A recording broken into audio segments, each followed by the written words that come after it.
আমাদের সামনে উল্টো দিকে বসে আছেন দুই ভদ্রলোক।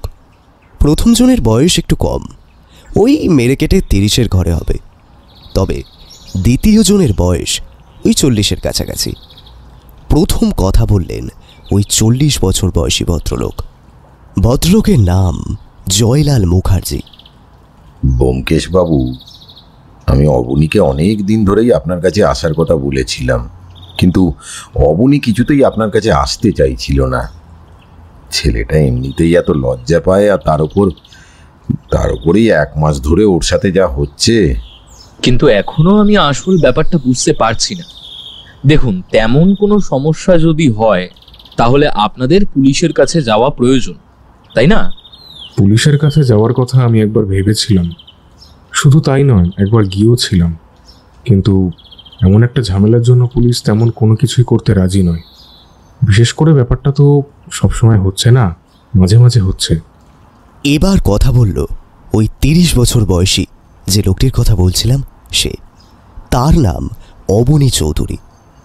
অন্তত এখনো পর্যন্ত তাদের দুজনের ব্যাপারে যেটুকু জানা গেছে, তারা দুজন একরকম প্রতিবেশী। আর তার মধ্যে অবনী চৌধুরীর কোনো একটা সমস্যার জন্যই জয়লাল মুখার্জি তাকে ব্যোমকেশের কাছে নিয়ে এসেছেন। কিন্তু সমস্যাটা কি সেটা টেলিফোনে একবার ব্যোমকেশকে বললেও এখনো পর্যন্ত সামনে খুলে কিছুই বলেননি। আরে অবনী, তুমি ইতস্তত করছো কেন? ব্যোমকেশ বাবুকে সবটা খুলে বলো। অবনী সত্যি ইতস্তত করছিল। সামনে রাখা গ্লাসের জলটা খানিকটা খেয়ে এবার গলা খাঁকড়ে নিয়ে যেন নতুন উদ্যমে বলতে শুরু করলো। ব্যোমকেশবাবু, এই বাড়িটায় আমি ভাড়া এসেছি 5-6 মাস হলো। আগে বর্ধমানের কাছে একটা জায়গায় থাকতাম, সেখান থেকে তখন কলকাতায় মাঝে মাঝে যাতায়াত করতাম। একটা শীর্ষস্থানীয় খবরের কাগজের অফিসের একটা বিভাগের সঙ্গে আমি যুক্ত। সেখানে আসলে নেশামুক্তির একটা ব্যাপার নিয়ে আমি কিছু লেখালেখি করছি। তা নিয়ে বেশ কিছু বড়সড় একটা কাজ করার পরিকল্পনা রয়েছে আমার। আর ওটা নিয়ে কাজ করার পর থেকে আমাদের খবরের কাগজের কাটতি বাড়তে শুরু করেছে। প্রথমে বর্ধমানে একটা ভদ্রলোকের বাড়িতে আমি ভাড়া থাকতাম, সেখান থেকেই কাজ করতাম। তারপর যখন খবরের কাগজের কাটতি বাড়ল, তখন ওরা নিজেরাই আমায় এখানে কলকাতায় থাকতে বলল। ঘর ভাড়াও দেখে দিল এবং তার সঙ্গে আমার মাসিক মাহিনাও বেড়ে গেল। বুঝতেই পারছেন, মাহিনা বাড়ার সঙ্গে সঙ্গে কাজের চাপও বাড়ল। তাই সেই অবস্থায় বর্ধমান থেকে কলকাতায় যাতায়াত করা, যতই রেলগাড়িতে হোক না কেন, আমার পক্ষে সম্ভব হচ্ছিল না। তাই এই চাকদহের বাড়িটায় থাকতে শুরু করি আজ থেকে 5-6 মাস আগে। এবারে আমি বলি, ব্যোমকেশ বাবু, আমি এখানে আছি প্রায় বছর 2 হলো। আসলে যে জায়গাটায় আমরা থাকি সেখানে পাশাপাশি বেশ কয়েকটা মাঝারি আকারের ছোট ছোট বাড়ি ভাড়া দেওয়া হয়েছে, আপনি হয়তো শুনেছেন। আচ্ছা, আপনি চাকদহের জায়গাটার কথা বলছেন? হ্যাঁ হ্যাঁ, শুনেছি। ওখানে একটা এলাকায় যেখানে কেউ একজন গোটা জায়গাটায় বেশ কিছু বাড়ি তৈরি করেছেন, যেগুলো ভাড়া দেওয়া হয় বিভিন্ন সময়। আপনারা সেইখানে থাকেন? হ্যাঁ, ওখানেই আমরা থাকি। আমরা রয়েছি প্রায় বছর 2 হলো। তবে অবনী ওখানে এসেছে এই মাস 6। অবনীর সাথে আমি ছাড়া বাকি ওখানকার লোকেদের খুব একটা জমে না। বুঝতেই পারছেন, ওখানকার বেশিরভাগ লোকেরাই রিটায়ার্ড পার্সন। বিভিন্ন লোকেরা বিভিন্ন জায়গায় ছিল, তারা সবাই নিজেদের মতো করেই থাকে। কখন যায় কখন আসে তার কোনো ঠিক থাকে না। আর তাছাড়া প্রত্যেকটা থাকার বাড়ি এমনভাবে তৈরি করা হয়েছে যে তার মধ্যে সব কিছুই আছে। আর প্রতিটা বাড়ি একটা বাউন্ডারি ওয়াল দিয়ে ঘেরা। আমার বাড়ি আর অবনীর বাড়ি কিন্তু সোজাসুজি, ওই সামনে সোজা রাস্তাটা দিয়ে গেলে আপনি ডান হাতে আমার বাড়ি আর ওই বাঁ হাতে অবনীর বাড়িটা পাবেন। আচ্ছা, এবারে আসল কথা বলি।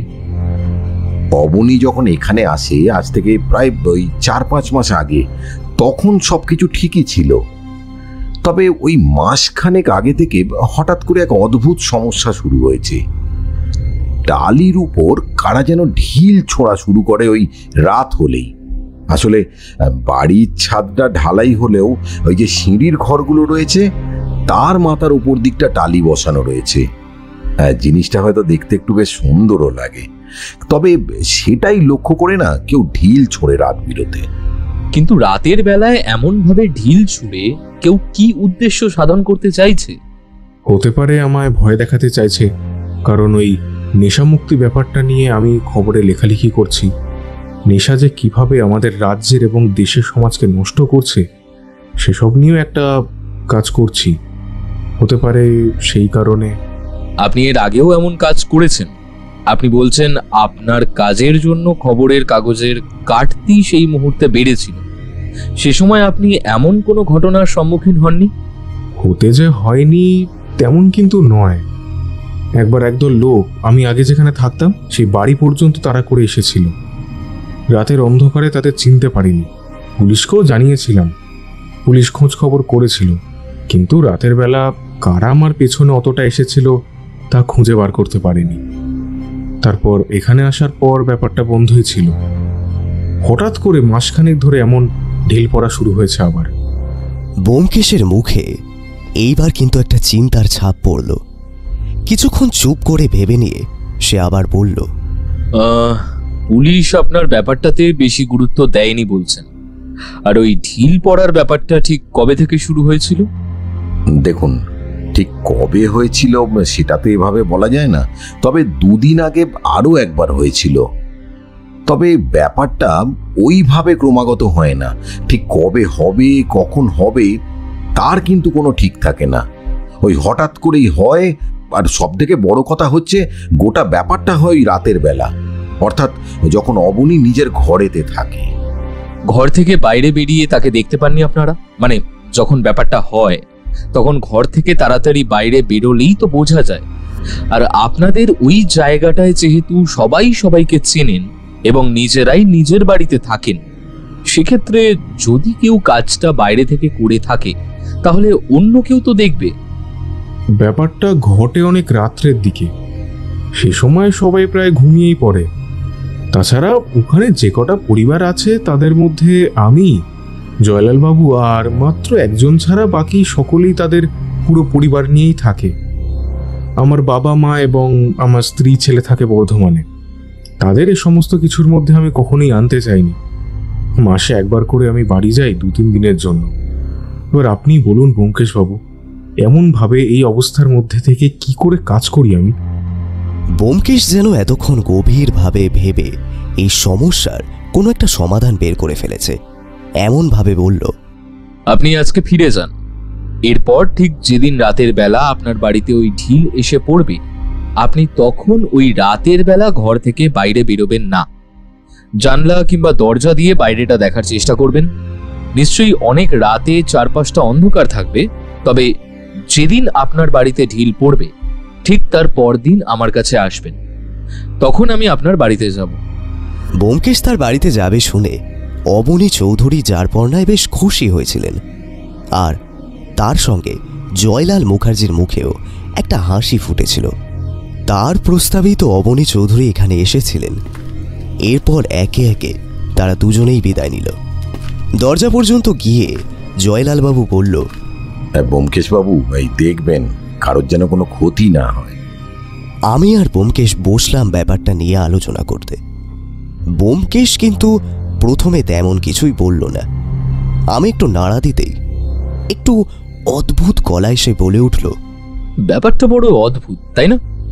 এখানে অবনীবাবু এসেছেন প্রায় 6 মাস হয়ে গেল। যদি এখানে আসার পরপরই তার বাড়িতে এমন রাতের অন্ধকারে ঢিল বৃষ্টি হতো তাহলে ব্যাপারটা অন্যরকম হতো, কিন্তু এই 1 মাস ধরেই ব্যাপারটা হচ্ছে কেন? আমার তো মনে হয় তেমন কিছুই নয়। এলাকার কোনো ছেলে ছোকরার কাজ হয়তো। কোনোভাবে ভয় দেখাতে চাইছে, কিংবা অকারণেই টার্গেট করছে অবনীবাবুর বাড়িটাকে।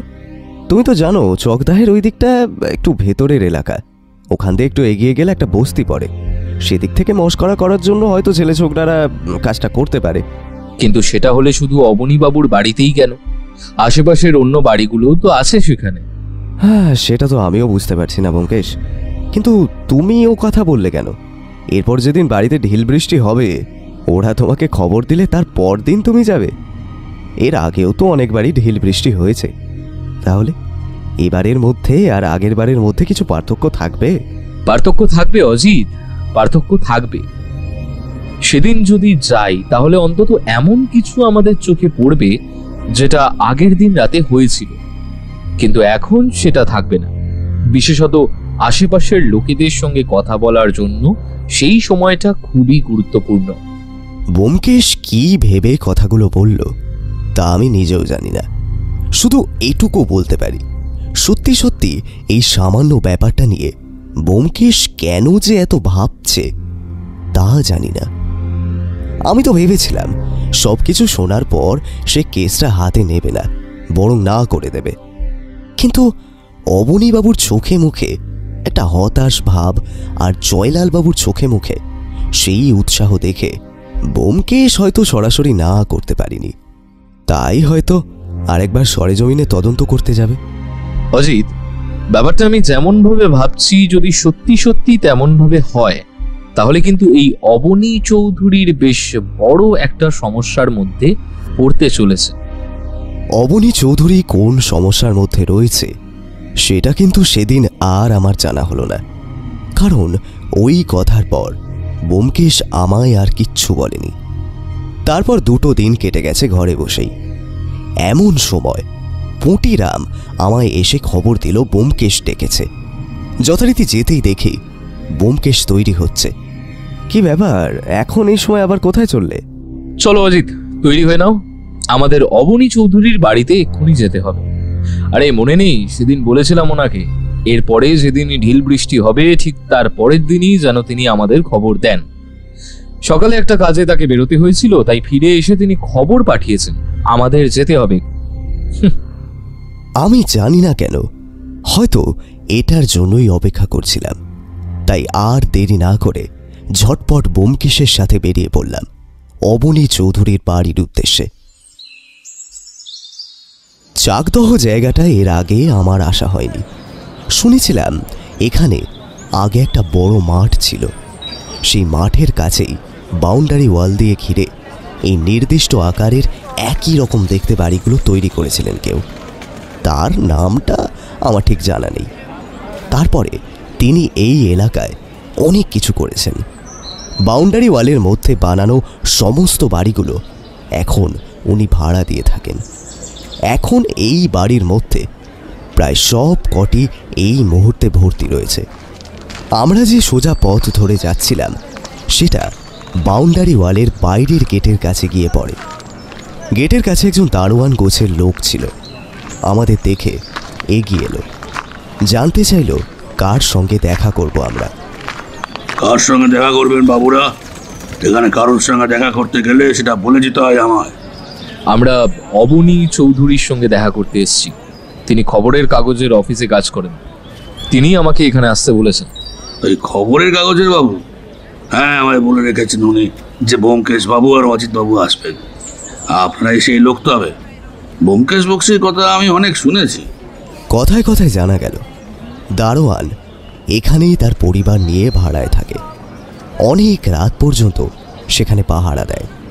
তারপর একটু রাত হলে নিজের ঘরে গিয়ে শুয়ে পড়ে, আবার ভোরবেলার দিকে আসে। আসলে এখানে চুরি ডাকাতি কিংবা ওই ধরনের কিছু হয় না। কিন্তু চুরি ডাকাতি না হলেও অবনী চৌধুরীর বাড়িতে যে রাতের বেলা টালির ছাদে ঢিল পড়ছে, এ ব্যাপারটা কি তুমি জানো না? এইবার দারোয়ান কেমন যেন থতমত খেয়ে গেল। এদিক ওদিক একবার ভালো করে তাকিয়ে নিয়ে বলল, আমার কথা ভালো করে শুনুন ব্যোমকেশ বাবু, এখানে যা হচ্ছে সে কোনো মানুষের কাজ নয়, ও হলো ভূত প্রেতের কাজ। না হলে অত রাতের বেলা অবনী চৌধুরীর বাড়িতে কে ঢিল মারতে যাবে? হ্যাঁ বলুন তো। অবনী বাবু তো এইসব কথা বিশ্বাস করেন না, তাই তাকেই জ্বালাচ্ছে তেনারা। ভূত প্রেত? আরে হ্যাঁ বাবু, ওই অবনী বাবু যে ঘরে এখন থাকেন সেই ঘরে তো এর আগে 2 জন থাকতো। তার মধ্যে একজন নিরুদ্দেশ হয়ে গেল, আর একজন ওই ঘরে সুইসাইড করে মরেছিল। পুলিশ এলো, সেবার কত হাঙ্গামা হলো। আমাদের এখানে কিন্তু পুলিশের ঝামেলায় এমনভাবে দেখা যায় না। আমাদের এখানকার ম্যানেজার রবীন্দ্রবাবু বড় ভালো মানুষ, তিনি তো সেবার ভীষণ রেগে গেছিলেন। ঠিক করেছিলেন কাউকে ঘর ভাড়া দেওয়ার আগে ভালো করে সবকিছু দেখে শুনে নিয়ে তবেই তাকে বাড়ি ভাড়া দেওয়া হবে। তার জন্যই তো আমাদের এখানে 2টো ঘর এখনো খালি পড়ে আছে। মনে মনে কি যেন একটু ভাবল ব্যোমকেশ। দেখলাম ব্যাপারটা নিয়ে সে বড়ই চিন্তায় পড়েছে। তারপর দারোয়ানকে ছেড়ে আমরা এগোতে যাব অবনী চৌধুরীর বাড়ির দিকে। এমন সময় জয়লাল মুখার্জি হাসতে হাসতে আমাদের দিকে এগিয়ে এলো। আরে ব্যোমকেশ বাবু যে, আপনারই তো অপেক্ষা করছিলাম। আসুন আসুন আসুন। এই অবনী তো ঘরেই রয়েছে, ভীষণ চিন্তায় পড়েছে সে, একটু আগেই ফিরেছে। আপনি আসুন, ওর সঙ্গে একটু কথা বলুন, তাহলে ওর হয়তো একটু ঠিক লাগবে। ব্যোমকেশের সঙ্গে আমিও এগিয়ে চললাম জয়লাল মুখার্জির দেখানো পথ ধরে। সোজা একটা মাটির রাস্তা চলে গেছে সামনের দিকে। তার দুপাশে সারি দিয়ে পাশাপাশি 10-10টা করে 20টা ঘর একদম লম্বাভাবে রয়েছে, আর তার চারপাশে বড় পাঁচিল দিয়ে গোটা জায়গাটা ঘেরা। পেছনের দিকে বাগান মতো আছে, ছোট ছোট গাছ লাগানো আছে সেখানে। প্রত্যেকটা বাড়ির সামনের দিকে বাথরুমের ব্যবস্থা। সবকটা বাড়ি আর একটা করে পাঁচিল দিয়ে ঘেরা রয়েছে। প্রত্যেক বাড়ির একটা করে কল লাগানো হয়েছে, যদিও চাপ কল। তবুও বোধহয় শহরে আসা নতুন জলের পাইপ লাইন দিয়ে প্রত্যেক বাড়িতে একটা জলের ব্যবস্থা করার চেষ্টা চলছে, সেটা দেখে বোঝা গেল। ইলেকট্রিসিটি আছে, এবং এই সব কিছু ছাড়িয়ে একদম শেষের দিকে একটা প্রায় মাঝারি আকারের ছোটোখাটো দোতলা বাড়ি। বোধহয় ওটাই দারোয়ানের কথা অনুযায়ী বলা সেই রবীন্দ্রবাবুর বাড়ি, যিনি এখানকার ম্যানেজার। বোধহয় আমাদের দেখতে পেয়েই রবীন্দ্রবাবু এগিয়ে এসেছিলেন। লম্বা চওড়া চেহারা, মাথার চুলে সবে পাক ধরতে শুরু করেছে, উজ্জ্বল চোখ আর মুখে খোঁচা খোঁচা দাড়ি। কি ব্যাপার জয়লালবাবু, এনারা কারা?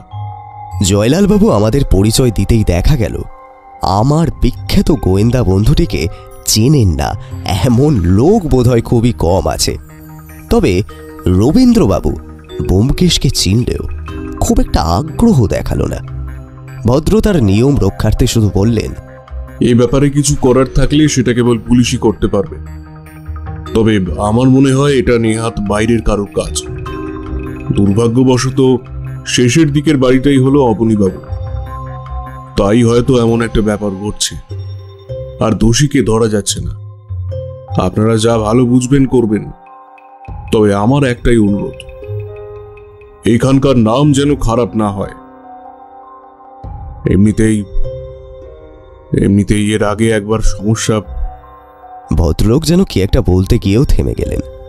ব্যোমকেশ আর আমি দুজনেই বুঝতে পেরেছিলাম দারোয়ান তখন যে কথাটা বলেছিল সেই কথাটাই হয়তো রবীন্দ্রবাবু বলতে গিয়ে থেমে গেলেন।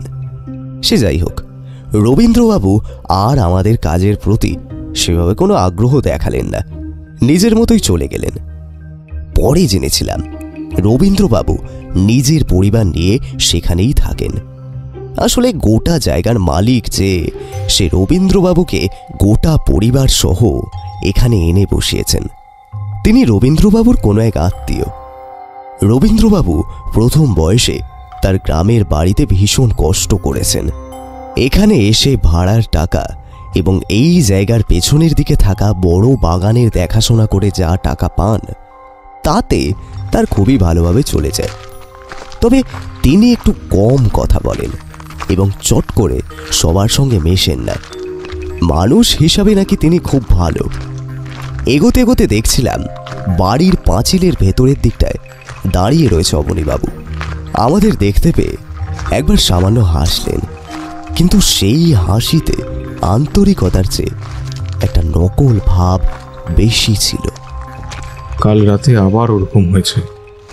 কালকে আমি একটু দেরি করেই ফিরেছিলাম বাড়িতে। যখন ফিরেছি তখন প্রায় রাত 10টা বাজে। এখানকার বাসিন্দারা তাড়াতাড়ি বাড়ি ঢুকে পড়ে। দারোয়ান মদনলাল আমায় দেখে প্রথমে একটু অবাকই হলো, কারণ অত লেট করে সাধারণত আমি বাড়ি ঢুকি না। আজ এত দেরি হলো খবরের কাগজ বাবু? আপনার তো এত দেরি হয় না। এই একটু কাজ পড়ে গিয়েছিল গো। আসলে বুঝতেই তো পারছো, আমাদের কাজের সময়ের কোনো ঠিক থাকে না। কখনো সারাদিন কোনো কাজই নেই, আবার কখনো অনেক রাত পর্যন্ত কাজ করতে হয়, তাই একটু দেরি হয়ে গেল আজ। আপনার জন্যই আমি অপেক্ষা করছিলাম। আপনি চলে এলেন, এইবার গেটে তালা দিয়ে আমিও বাড়িতে গিয়ে খাওয়া দাওয়া সেরে নেব, তারপরে একবার চক্কর দিয়ে শুয়ে পড়ব।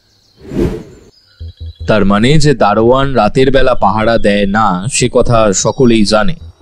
না না, ভুল করছেন ব্যোমকেশ বাবু। মদনলাল পাহারা দেয় আর খাওয়া দাওয়া সেরে এসে কিছুক্ষণ ঘুমিয়ে নিয়ে আবার রাতের বেলা বেরোয়। মনে হয়, মানে মাঝে মাঝে গেট থেকে সরে এলেও সে কিন্তু প্রায় গোটা রাত্রিটাই এদিক ওদিকে থাকে। পাঁচিলগুলো যতটা উঁচু দেখতে পেলাম, তাতে গেট খোলা না থাকলে বাইরে থেকে ভেতরে আসা চট করে কারোর পক্ষে সম্ভব নয়। আর রবীন্দ্রবাবু বললেন আপনার বাড়িটা একদম শেষের দিকে বলে আপনাকে এই সমস্যায় পড়তে হচ্ছে, কিন্তু আমার সেটা ঠিক মনে হচ্ছে না। বাইরে থেকে সরাসরি আপনার বাড়ির সিঁড়ির ওই টালির ওপর ঢিল ছুঁড়ে মারার ব্যাপারটা অতটাও সহজ নয়। সবকিছুই আমি বুঝতে পারছি ব্যোমকেশ বাবু, কিন্তু তাহলে ঢিলগুলো ছুঁড়ছে কারা? বাইরে থেকে যদি কেউ না ছুঁড়ে থাকে, তাহলে ভেতর থেকে কেউ কেন এভাবে খামোকা ঢিল ছুঁড়তে যাবে? মোটিভ এই মুহূর্তে বোঝা সম্ভব নয়। এই মুহূর্তে আমাদের যেটা খুঁজে বের করতে হবে সেটা হলো কাজটা করলে কার জন্য সবচেয়ে বেশি সুবিধে রয়েছে। কথাটা বলে ব্যোমকেশ আমাকে সেখানেই বসতে বলে কিছু সময়ের জন্য ঘর থেকে বাইরে বেরিয়ে গেল। অগত্যা আমি ওদের দুজনের সঙ্গে ঘরে বসে আছি। জয়লালবাবু বললেন, দেখো অবনী, ব্যোমকেশ বাবুর কথা কিন্তু আমি তোমায় বলেছিলাম, কিন্তু এখন তো মনে হচ্ছে ব্যোমকেশ বাবু নিজেও এ বিষয়ে তেমন কিছু বুঝতে পারছেন না। আমার মনে হয় সব থেকে ভালো হয় যেটা আমি তোমাকে বলেছিলাম। কিন্তু সেটা কি করে হবে বলুন তো জয়লাল বাবু? কাজের মধ্যে এখন এভাবে, আপনি তো সবই জানেন, ফিরতে ফিরতে এমনি রাত হয়ে যায়। তাছাড়া এই সময় এই জায়গা ছেড়ে অন্য কোথাও গেলে আমার পক্ষে যেমন দূরত্ব বেড়ে যাবে, তেমনি অন্য কোথাও এত কমে ঘর ভাড়া পাওয়াও তো সমস্যা। যা মাইনা পাই তার থেকে নিজের খরচটা রেখে বাকিটা বাড়িতে পাঠাতে হয়। ভেবেছি এখানে পরিবারকে নিয়ে আসবো, কিন্তু সেটা করতে গেলেও তো সমস্যা। তারপর দেখুন এইখানে যা অবস্থা, তাতে পরিবারকে আনলে আরো সমস্যা বাড়বে। চিন্তা করো না, আমি না হয় তোমার জন্য একটা সস্তার বাড়ির খোঁজ করছি, একজনকে বলেও রেখেছি। কাছাকাছির মধ্যে ভালো সস্তা বাড়ি পেলে সে যেন তোমায় জানায়। অজিতবাবু, আমি কি কিছু ভুল বললাম? আমি কোনো কিছুই জানতাম না, তাই সরাসরি কোনো সিদ্ধান্তে আসতে পারলাম না। তাই আমায় গোটা ব্যাপারটাই জানতে হলো জয়লাল বাবুর মুখ থেকে। এই রকম ভুতুড়ে ঢিলের সমস্যা শুরু হওয়ার পর থেকে জয়লাল বাবু বেশ কয়েকবার অবনী বাবুকে অন্যত্র বাড়ি ভাড়া দেখার কথা বলেছেন। এবার ব্যাপারটা এত বাড়াবাড়ি হয়ে গেছে যে ব্যোমকেশ আসার পরেও যখন কিছুই সুরাহা হচ্ছে না, তখন তিনি একরকম কাল রাতে আবার আজ সকালেও বলেছিলেন অবনী বাবুকে অন্যত্র ঘর দেখার কথা। কিন্তু অবনী বাবু তাও গো ধরে রয়েছে, কারণ এখান থেকে তার খবরের কাগজের অফিসটা কাছে হয় আর ভাড়াও তুলনামূলক কম, তাই সে এখান থেকে যেতে নারাজ। এত কম ভাড়ায় এমন ভালো জায়গা চট করে খুঁজে পাওয়া সম্ভব নয়, সেটা তো আমিও জানি। তাই বললাম, ব্যোমকেশের ওপর আপনারা ভরসা রাখতে পারেন। যদিও ব্যোমকেশ এই মুহূর্তে কিছু খুঁজে বের করতে পারেনি, সেটা আমিও জানি, তবুও এটুকু বলতে পারি যে ব্যোমকেশকে বিফল হতে আমি খুবই কম দেখেছি। ঠিক তখনই বাইরে থেকে ব্যোমকেশের গলা শোনা গেল, অবনীবাবু, অজিত, একবার বাইরে এসো তো। বাইরে এসে দেখি ব্যোমকেশ দাঁড়িয়ে আছে অবনীবাবুর বাড়িটার পাঁচিল ঘেরা পেছনের অংশে। তার হাতে একটা বড় ইটের ডেলার মতো কিছু। আমি, অবনীবাবু, জয়লালবাবু তিনজনে এগিয়ে এসেছিলাম জায়গাটাতে। ব্যোমকেশ বলল, কাল রাতে যে ঢিলগুলো আপনার বাড়ির টালির ছাদের উপরে এসে পড়েছিল, সেগুলো তো বাড়ির চারিপাশে ছড়িয়ে থাকার কথা, সেগুলো কোথায়? ঠিক বলতে পারবো না, আসলে ওদিকে আমি নজর রাখি না।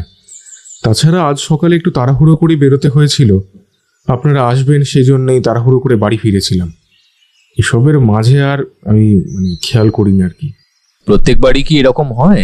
প্রত্যেক বাড়ি কি আপনি পরের দিন সকালে উঠে আগের রাতের ঢিলগুলো খুঁজে পান না? অবনীবাবু চুপ করে কিছুক্ষণ কি যেন ভাবলেন, তারপর বললেন, সত্যি বলতে ব্যোমকেশ বাবু, ব্যাপারটা নিয়ে তেমন ভাবে একবারও ভাবিনি। দু একটা ঢিল যে এখানে ওখানে পড়ে থাকতে দেখিনি তা কিন্তু নয়। আমি কাছে এগিয়ে গিয়েছিলাম।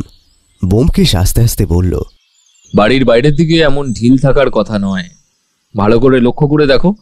বাড়ির ভেতরে ওই যে বাগানটা যেখানে আছে সেখানে এই ধরনের লালচে ছোট ছোট ইটের টুকরো জড়ো করে রাখা আছে, বোধহয় কোনো কাজে ব্যবহার করার জন্যই, আর এগুলোও সেখান থেকে সরিয়ে নেওয়া হয়েছে। তারপরেই সবাইকে এগিয়ে আসতে দেখে ব্যোমকেশ প্রসঙ্গ বদলানোর জন্য বলল, আচ্ছা, আশেপাশের লোকেদের সঙ্গে কথা বলে একবার দেখা যায় না? মানে আপনার বাড়িটা একদম শেষের দিকে, উল্টো দিকে রয়েছে জয়লাল বাবুর বাড়ি, কিন্তু ওই পাশে তো একটা বাড়ি রয়েছে, ওটা কার বাড়ি? ওটা হরদয়াল হালদারের বাড়ি। ভদ্রলোক একসময় কলকাতায় বউবাজারের কাছে বেশ বড় ব্যবসা করতেন। এখন সে সমস্ত ছেড়ে ছুড়ে এখানে এসে থিতু হয়ে বসেছেন। তিনি আর তার স্ত্রী এখানে থাকেন, দুজনেই বয়স্ক। একজন সবসময়ের কাজের লোক তার বাড়িতে আছে, সেই সব দেখাশোনা করে। শুনেছি ভদ্রলোকের বেহালার কাছে বাড়ি আছে, তবে কোনো কারণে তার পরিবারের সঙ্গে, বিশেষ করে তার ছেলেদের সঙ্গে নাকি তাদের বনিবনা হয় না, তাই তারা সব ছেড়ে এসে এখানেই আছেন। একরকম সবকিছু থেকে দূরে স্বেচ্ছা নির্বাসনে থাকা যাকে বলে। নিজেরাই নিজেদের নিয়ে ব্যস্ত থাকেন সবসময়। দেখুন অবনীবাবু, ব্যাপারটা দেখে আপাতত কিছুই বোঝা যাচ্ছে না। যতদূর মনে হচ্ছে কেউ আপনাকে ভয় দেখাবার জন্য কাজটা করছে, আর তা না হলে অকারণে আপনার বাড়ির ওই সিঁড়ির ছাদের কাছে কেউ ঢিল ছুটতে যাবে কেন? আশ্চর্য ব্যাপারটা হলো, আপনি বলছেন যে আপনি ঘর থেকে বাইরে বেরিয়ে এলেই ব্যাপারটা বন্ধ হয়ে যায়, অর্থাৎ যে ঢিল ছুটছে সে দেখতে পায় আপনি ঘর থেকে বাইরে বেরিয়েছেন কি না, আর তা না হলে সে চায় আপনার গায়ে কোনোভাবে এসে ঢিলটা পড়ুক। তার মানে আপনি বলতে চাইছেন যে কাজটা করেছে সে আসলে ওই অবনীবাবুকে আঘাত করতে চায় না, মানে শুধু ভয় দেখাতে চায়? কিন্তু কেন? এটাই তো আমাদের জানতে হবে, আসল মোটিভটা কি। আপনি এ বাড়িটা যখন ভাড়া নিয়েছিলেন তখন এই ঘরটা খালি ছিল? হ্যাঁ, খালি ছিল। তবে শুনেছিলাম তার 2 মাস আগে এই বাড়িতেই নাকি একটা ঘটনা ঘটেছিল। একজন আত্মহত্যা করেছিল এই বাড়িটার একটা ঘরে। তারপর 2 মাস খালি থাকলেও এই ঘরটায় সহজে আর কেউ থাকতে রাজি হয়নি। এমনকি একটা কথা জানেন ব্যোমকেশবাবু, অনেকেই মনে করে বাড়ির চালে ঢিল পড়াটা আসলে ভুতুরে ব্যাপার। আসলে ওই বাড়িতে যে আত্মহত্যা করে মরেছে সে চায় না যে আমি এখানে থাকি। কেউ যে এটা চায় না সেটা তো বুঝতে পারছি, কিন্তু সেটা কোনো অশরীরী না শরীরী? যাই হোক, এবার আমাদের বেরোতে হবে। অবনীবাবু, আপনিও তাহলে বেরিয়ে পড়ুন আপনার কাছে।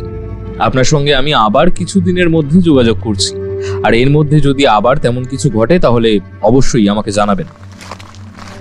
অবনীবাবু আর জয়লাল বাবুর কাছ থেকে বিদায় নিয়ে চলে এলাম দারোয়ান আর রবীন্দ্রবাবুর সাথে কথা বলতে। আসলে একটা ব্যাপার কিন্তু আমি কিছুতেই বুঝতে পারছি না ব্যোমকেশবাবু। মাত্র 6 মাস আগে আসা অবনীবাবুর ছাদের উপর কেউ ঢিল মেরে যাচ্ছে, অথচ এতদিন ধরে এত লোক এখানে রয়েছে, কই তাদের সাথে তো কেউ এমন কাজ করছে না। তাহলে এটা শুধু অবনীবাবুর সাথেই কেন করছে? সর্ষের মধ্যে ভূত থাকে, এই প্রবাদটা আপনি শুনেছেন রবীন্দ্রবাবু? আমার মনে হয় এখানেও সর্ষের মধ্যেই ভূতটা আছে। তা না হলে এত উঁচু পাঁচিল টপকে বাইরে থেকে কেউ ভিতরে এসে অবনীবাবুর বাড়ির ওই টালির ছাদ লক্ষ্য করে ঢিল ছুড়বে, এবং তারপর অবনীবাবু বাইরে বের হতে না হতেই সে হাওয়া হয়ে যাবে? এটা কোনোভাবেই সম্ভব নয়। তাছাড়া দারোয়ানের ব্যাপারে আমি যতটুকু শুনলাম সবার ওপরেই সে লক্ষ্য রাখে। যতই রাতের বেলা হোক না কেন, রাতের বেলাও নিশ্চয়ই দারোয়ান এখানেই থাকে। ব্যোমকেশবাবু সবাই জানে, এমনকি ম্যানেজার বাবু জানে আমি মাঝে মাঝে ঘরে যাই, সে কথা ঠিক, কিন্তু সবসময় যাই না। আর 2-1টা রাত তো আমি পুরোপুরি জেগেই কাটিয়েছিলাম। যেদিন ঢিল পড়ে তার পরদিন রাতে আমি জেগেই কাটাই। রবীন্দ্রবাবু, আপনার কি কাউকে সন্দেহ হয়? দেখুন, অবনীবাবুর কাউকে সন্দেহ হয় না। অবনীবাবুর বাড়ির পাশের বাড়ির হরদয়াল বাবুর সঙ্গে আমি একটু কথা বলেছি। আমি অবাক হয়ে গেলাম। তারপরই মনে পড়ল, বিদায় নেওয়ার আগে ব্যোমকেশ আমায় একবার জয়লাল বাবুর সঙ্গে কথা বলতে বলেছিল। জয়লাল বাবুর কাউকে সন্দেহ হয় কিনা সেই ব্যাপারে। ঠিক সেই ফাঁকেই সামনের বাড়ির দিকে এগিয়ে গিয়েছিল। তবে তার সাথে অতক্ষণ কি কথা বলছে ব্যোমকেশ তা আমি জানি না। দেখুন, সত্যি বলতে গোয়েন্দার উপর আমার তেমন কোনো ভরসা নেই, তবে আপনার কথা আমি আগে শুনেছি। যদি কিছু করতে পারেন দেখুন। ভদ্রলোক ভীষণভাবে চিন্তায় রয়েছেন তা বুঝতে পারছি। কম দিন তো হলো না তাকে দেখছি। এমন একটা ব্যাপার চলতে থাকলে তার রোজকার জীবনে আর কাজের ক্ষেত্রেও সমস্যা হচ্ছে। কথাটা শুনে হঠাৎ ব্যোমকেশ কেমন যেন চমকে উঠল। তারপরে কি একটা ভেবে নিয়ে আর বেশিক্ষণ সেখানে না দাঁড়িয়ে আমরা বেরিয়ে এলাম চাকদহের সেই ভাড়া বাড়ির পাড়া থেকে। নীল মলাটের একটা অঙ্ক খাতায় কি যেন লিখছিল ব্যোমকেশ, আর লিখতে লিখতেই আমার দিকে না তাকিয়ে প্রশ্ন করে সে। দেখো অজিত, প্রথম ব্যাপারটা হলো যেখানে অবনীবাবু এখন আছেন সেখানে আসার 2 মাস আগে একজন আত্মহত্যা করেছিল এবং একজন নিরুদ্দেশ হয়েছিল। পুলিশের কাছ থেকে তাদের ব্যাপারে খোঁজ খবর জোগাড় করতে বলেছি, কিন্তু এখনো কোনো খবর পাইনি। এখানে আসার 5 মাস পর থেকেই হঠাৎ করে ওই বাড়ির টালির ছাদের উপরে ঢিল পড়তে থাকে। তাহলে প্রথম 5 মাস অবধি অবনীবাবুর ওপরে কেউ রাগ করল না কেন? তিনি তো খবরের কাগজে তার আগে থেকেই লিখে আসছে। আরেকটা ব্যাপার হলো, অপরাধী ঢিল ছুটছে কোথা থেকে? ওই লাল ঢিলগুলো একমাত্র পাওয়া যায় বাড়ির ভিতরে থাকা বাগানে।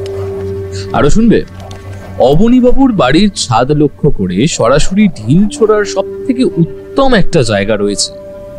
কথাটা বলেই আমার দিকে তাকালো ব্যোমকেশ, আর সঙ্গে সঙ্গে আমার একটা কথা মনে পড়ে গেল। অবনীবাবু আর জয়লাল বাবুর অলক্ষ্যে ব্যোমকেশ জয়লাল বাবুর বাড়ির পাঁচিলের ভেতরে একবার ঢুকেছিল। সেখান থেকে সে ঢিল ছোড়ার মতো একটা ভঙ্গি করেছিল বলে মনে হচ্ছিল আমার।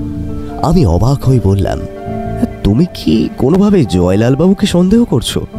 কিন্তু সেটা কি করে হয়? আর তাছাড়া জয়লাল বাবু নিজেই তো অবনীবাবুকে আমাদের কাছে নিয়ে এসেছিলেন। তার সঙ্গে জয়লাল বাবু এটাও বলেছিলেন যে আমিও কোনো কিছু করতে পারবো না, তাই আর সময় নষ্ট না করে ওই বাড়িটা ছেড়ে অন্য কোথাও বাড়ি ভাড়া খুঁজে নিতে। সেটা তুমি নিজেও বলেছো। তুমি ভুলে যাচ্ছ জয়লাল বাবুর সঙ্গে অবনীবাবুর সম্পর্ক সব থেকে ভালো। তাই জয়লাল বাবু হয়তো অবনীবাবুর সুরক্ষার কথা ভেবেই কথাটা বলেছেন। কিন্তু এমনও তো হতে পারে যে তিনি অন্য কোনো কারণে বলেছেন। তুমি কি জানো, জয়লাল বাবু একজন নিয়মিত অ্যালকোহল সেবক। জয়লাল বাবুর ব্যাপারে সামান্য খোঁজ করতে গিয়ে এই তথ্যটা আমি আগেই পুলিশের কাছ থেকে বার করতে পেরেছিলাম। জয়লাল বাবু নিজেও বলেছিলেন যে তিনি রাত 8টার মধ্যে নিজের ঘরের দরজা বন্ধ করে খাওয়া দাওয়া সেরে ঘুমাতে চলে যান। অথচ দারোয়ান মদনলাল আমায় জানিয়েছিল যে মাঝে মাঝে পাঁচিলের ভেতরে রাউন্ড দেওয়ার সময় জয়লাল বাবুর ঘর থেকে কথাবার্তার আওয়াজ শুনতে পেয়েছে সে। যদি লোকটি 8টার মধ্যে ঘুমিয়েই পড়েন, তাহলে অত রাত পর্যন্ত কে তার সঙ্গে কথা বলে? এত খবর তুমি বার করলে কখন? আর তারপর দারোয়ানের সঙ্গে যখন তুমি কথা বলছিলে তখন তো আমি তোমার সামনেই ছিলাম। তাহলে করতে হয় অজিত, করতে হয়। কিন্তু আমার কেমন যেন একটা ধারণা হচ্ছে ওই 20টি বাড়ির মধ্যে যে 18টি বাড়ি ভর্তি রয়েছে তার মধ্যেই কোনো একটিতে রয়েছে এই অপরাধী যেই কাজগুলো করছে। কিন্তু তার আসল উদ্দেশ্যটা আমি এখনো বুঝতে পারছি না। কিন্তু আমি বুঝতে পারছি যে একটা মোটিভ আছে। দেখো ব্যোমকেশ, যখন তুমি চলে গেলে তখন জয়লাল বাবু কিন্তু বারবার অবনী বাবুকে বাড়িটা ছেড়ে দেওয়ার কথা বলছিল, মানে তুমি যেটা বললে একটু আগে। আর সেই ক্ষেত্রে কিন্তু একটা বিষয় পরিষ্কার হয়ে যায় যে তোমার ধারণা অনুসারে জয়লাল বাবুর বাড়ি থেকে অবনী বাবুর বাড়ির ওপরে ঢিল ছোঁড়াটা বেশ সহজ ব্যাপার। আবার অপরদিকে তিনি অবনীবাবুকে প্ররোচিত করছেন বাড়ি ছেড়ে যাওয়ার জন্য। এই দুটো অঙ্ক খুব সহজে মিলে গেলেও কিন্তু জয়লাল বাবুর এসব কিছু করার পেছনে আসল মোটিভটা বোঝা যাচ্ছে না, তাই না ব্যোমকেশ? মোটিভ ওই একটাই, জয়লাল বাবু হলো একজন অ্যালকোহলিক। তিনি অ্যালকোহল সেবন করেন, এদিকে অবনীবাবু তার খবরের কাগজে নেশার বিরুদ্ধে লেখালেখি করেন। জয়লাল বাবু এমন একটা মানুষ যে দীর্ঘ সময় ধরে এইসব করে যাচ্ছেন, অথচ কোনোদিন কাউকে সেটা বুঝতে অবধি দেননি। অথচ দারোয়ান মদনলাল যে চুপি চুপি তার ব্যাপারটা জেনে গেছে, সেটা সে বাইরের কাউকে যাতে না বলে তার জন্য তাকে মাঝে মধ্যেই টাকা পয়সা দিয়ে থাকেন জয়লাল বাবু। একজন লোক তার বাড়িতে বসে কি করছেন না করছেন সে ব্যাপারে কাউকে কিছু বলা সম্ভব নয়। এবার বুঝতে পারছো? ব্যোমকেশ কি বলতে চাইছিল সেটা বেশ ভালো বুঝতে পারছিলাম, আর বুঝতে পারছিলাম বলেই হঠাৎ করে যেন মাথার মধ্যে সবকিছু পরিষ্কার হয়ে গেল। প্রথম দিন জয়লাল বাবু আমাদের বাড়িতে অবনী বাবুকে নিয়ে আসার পর থেকে শুরু করে সমস্ত জায়গাতেই জয়লাল বাবু সব সময় অবনী বাবুর সাথে নিজেও রয়েছেন। এমনকি বাগানের কাজের জন্য যে ছোট ছোট ইটের টুকরো রাখা হয়েছিল সেই জায়গাটা জয়লাল বাবুর বাড়ির চৌহদ্দি থেকে বেশ খানিকটা কাছে, অর্থাৎ সেখান থেকে কয়েকটা ঢিল তুলে এনে নিজের বাড়ির ঘরের দরজা খোলা রেখে পাঁচিলের কাছ থেকে অবনী বাবুর টালির ছাদে ছুঁড়লে তাহলে অবনী বাবু সেই শব্দ শুনে ঘর থেকে বেরিয়ে এসে দেখতে দেখতেই তিনি ঘরে ঢুকে দরজা বন্ধ করে দেবেন, আর সেক্ষেত্রে কোনো কিছুই দেখতে পাবেন না অবনী বাবু। আর রাতের বেলা দরজা বন্ধ করে ঢোকার পর চট করে আর কাউকে সেখানে দেখারও কথা নয়।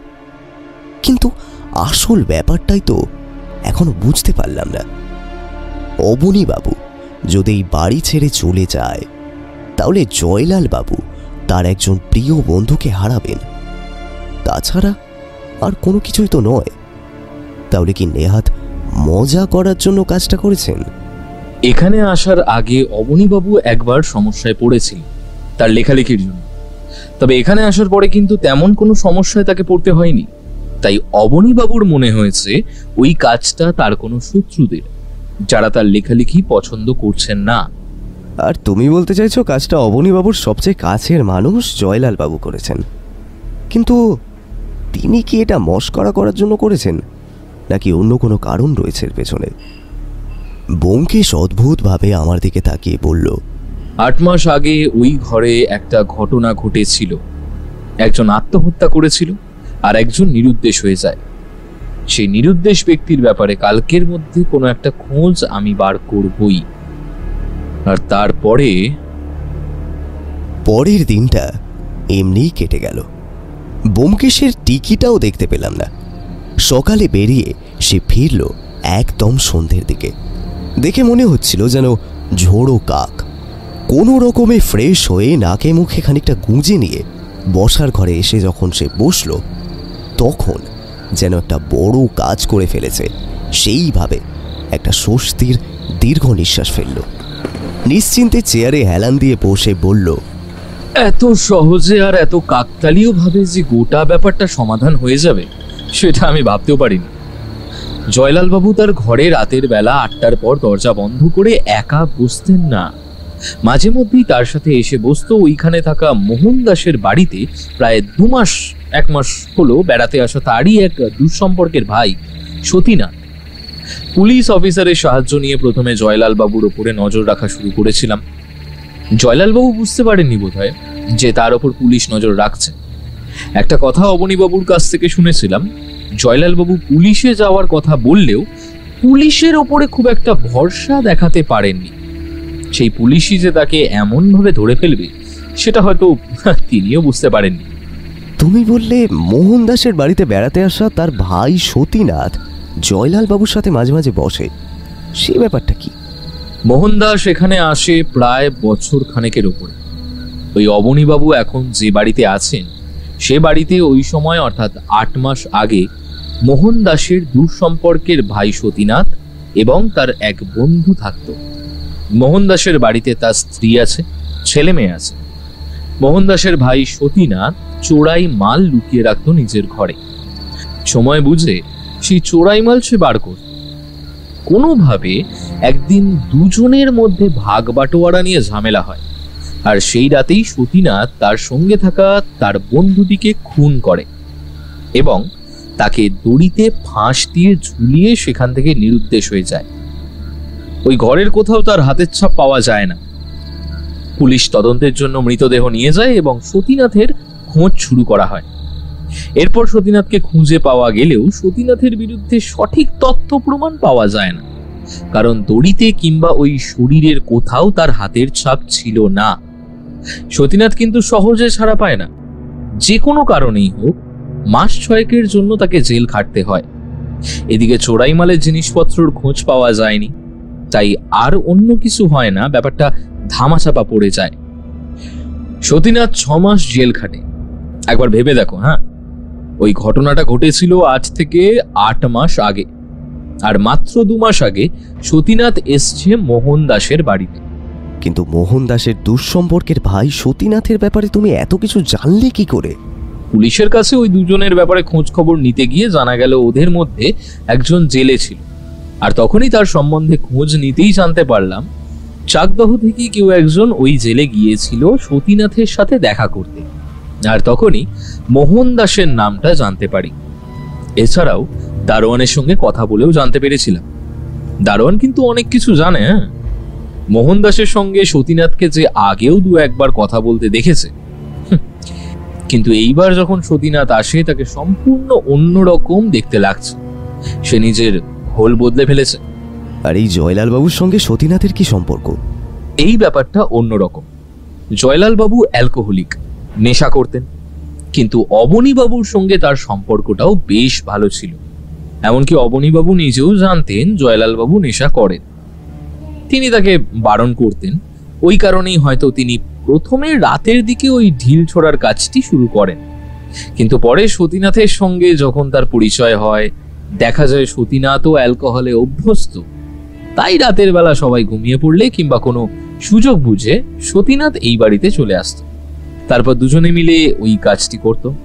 সতীনাথের সঙ্গে পরিকল্পনা করে জয়লাল বাবু চেয়েছিলেন এখান থেকে অবনী বাবুকে সরিয়ে দিতে, কারণ জয়লাল বাবু সত্যি সত্যি অবনী বাবুর একজন বন্ধু ছিলেন। সতীনাথ যে কোনো উপায়ে ওই ঘরটি খালি করতে চাইছিল। প্রয়োজনে সে অবনীকে খুন পর্যন্ত করতে পারত। সে কথা জয়লাল বাবু আমাদের কাছে স্বীকার করেছেন, এবং সেই কারণেই তিনি চেয়েছিলেন অবনী বাবু যেন সেখান থেকে চলে যায়। কিন্তু তাহলে জয়লাল বাবুর এই তোমার কাছে অবনী বাবুকে নিয়ে আসা এই সমস্ত কিছু? বুদ্ধিমান মানুষ ছিলেন জয়লাল বাবু। তিনি জানতেন একমাত্র আমার কাছে এলেই সতীনাথের সমস্ত ব্যাপারটা ধরা পড়ে যাবে। না হলে কোনো প্রমাণ ছাড়া এমনি এমনি যদি জয়লাল বাবু কিছু বলেন, তাহলে তার কথা কেউ বিশ্বাস করবে না। এবং যেহেতু প্রথমে তিনি এই ব্যাপারটা শুরু করেছিলেন, তাই সেসব জানার পর তার উপরেও অবনী বাবু রুষ্ট হতে পারেন। তোমার হয়তো মনে আছে, প্রথম দিন এখান থেকে চলে যাওয়ার পর অবনী বাবু আগে এগিয়ে গিয়েছিলেন, জয়লাল বাবু পেছনে ছিলেন। তিনি কি বলেছিলেন আমার কিছুই মনে পড়ল না। তখন ব্যোমকেশ আস্তে আস্তে বলতে লাগলো, জয়লাল বাবু দরজার কাছ পর্যন্ত গিয়ে একবার আমার দিকে ঘুরে তাকিয়ে বলেছিলেন, ব্যোমকেশ বাবু, একটু দেখবেন যাতে কারোর কোনো ক্ষতি না হয়। কথাটা মনে পড়েছে। অবাক হয়ে গেলাম। প্রথম দিনেই জয়লাল বাবু একটা ইঙ্গিত দিয়েছিলেন, আর আমরাই বুঝতে পারিনি। যাই হোক, পরদিন সকালে ব্যোমকেশের সঙ্গে থানায় যাব বলে ঠিক করলাম। একবার জয়লাল বাবুর সঙ্গে দেখা করা দরকার।